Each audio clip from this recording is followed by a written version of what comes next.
What's up, guys? Time Jim here, and today I'll be bringing you guys a not so much a review. It is sort of a review, but it's also sort of my thoughts on the whole thing surrounding this and what I got basically is its Original Sin, the hardcover.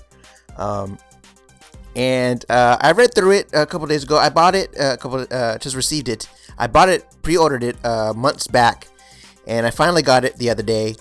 And the reason why I didn't do a review right away was because I sort of wanted to simmer on it a little bit, sort of let it process, let the whole event process a little bit in my mind, and sort of give the pros and cons to it. And even though I do like it, I sort of wanted to,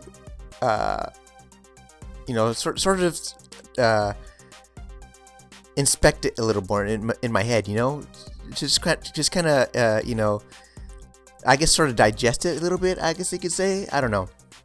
But anyway, Original Sin is basically a whodunit mystery. On a cosmic scale, it deals with a lot of Earth's real heroes, mostly the Avengers and the New Avengers.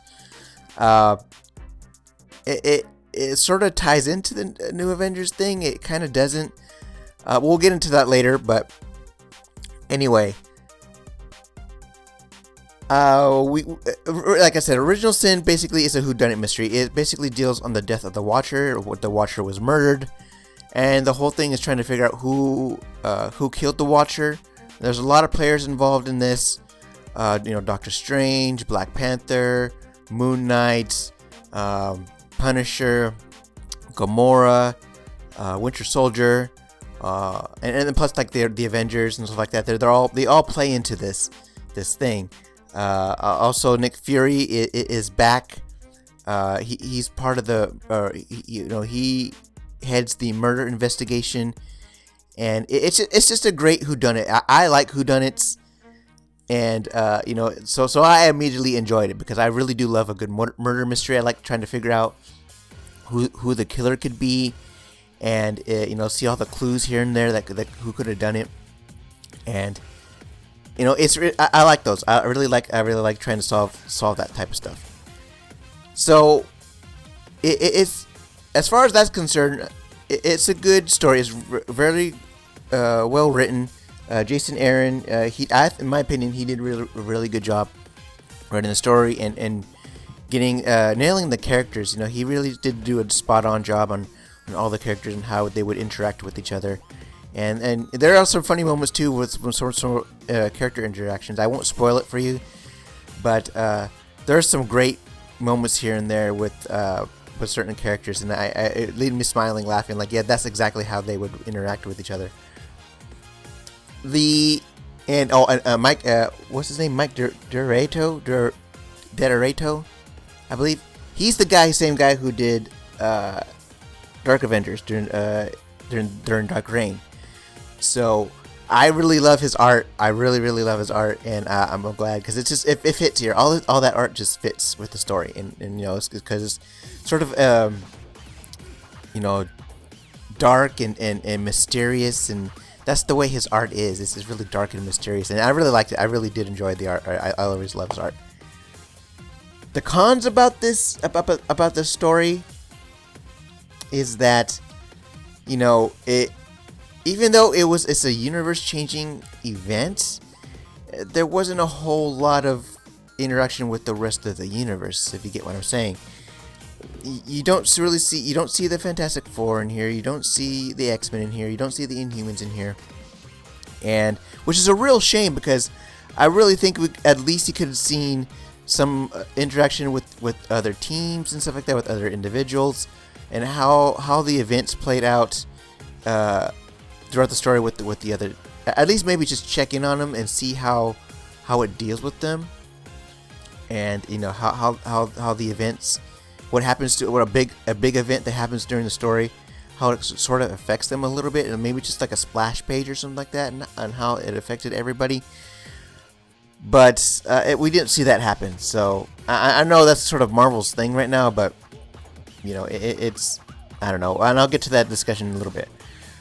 Overall, though, in my opinion, I really loved Original Sin. I really, really do love it. Now, is it a great story? I mean, is it like, to me,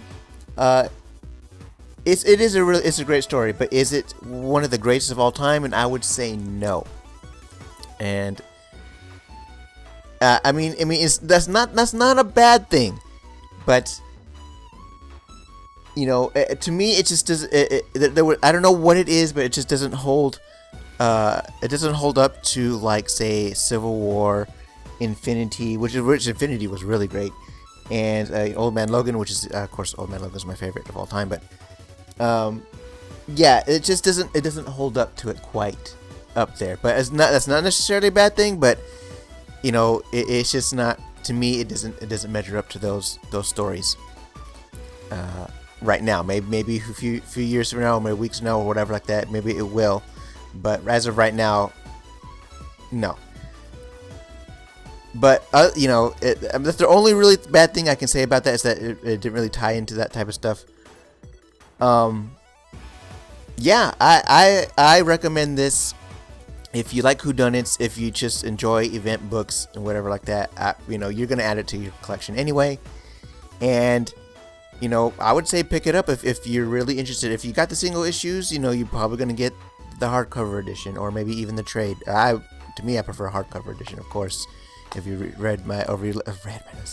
if you listen to my trade and hardcover video.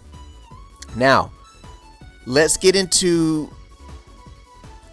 sort of the effects of Original Sin. Now, Infinity. Now, I mentioned Infinity earlier, how great it was. Now, Infinity was great because it dealt with more teams and stuff like that. It dealt with all the interactions and stuff like that, and sort of the effects of all those people, which I loved, and I think that's why it's so great.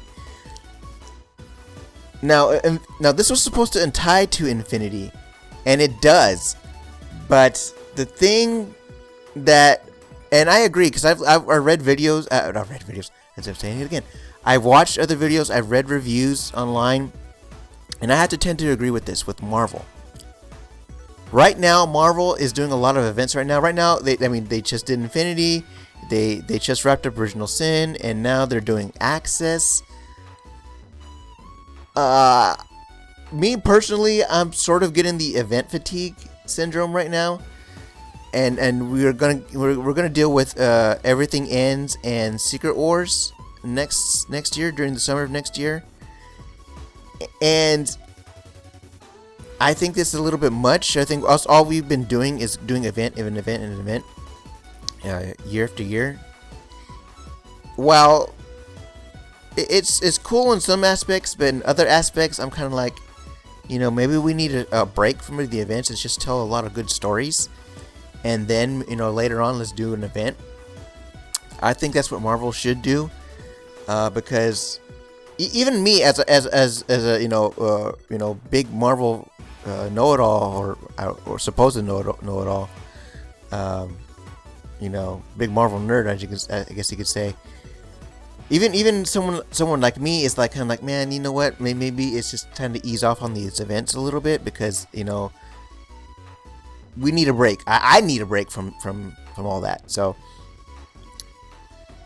I don't know. What do you guys think? I think Marvel should personally maybe listen to some of its fans, some of their fans, and slow down on the events a bit. Maybe, hopefully, after Secret Wars, we'll get a relief for maybe a few years from the events and stuff like that. Maybe not so much crossovers, because crossovers, those are always good. But the big universe changing events, we can deal with all that, and deal without that for a little while.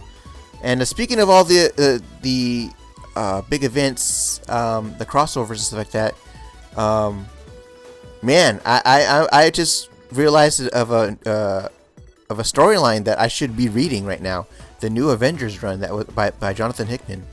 I'm beginning some of those and be reading up on that, and I'll let you guys know about the run. So yeah, That's it for now, guys. Let me know what you guys think in the comments below. Subscribe, comment, and like, and I'll see you guys later. Bye.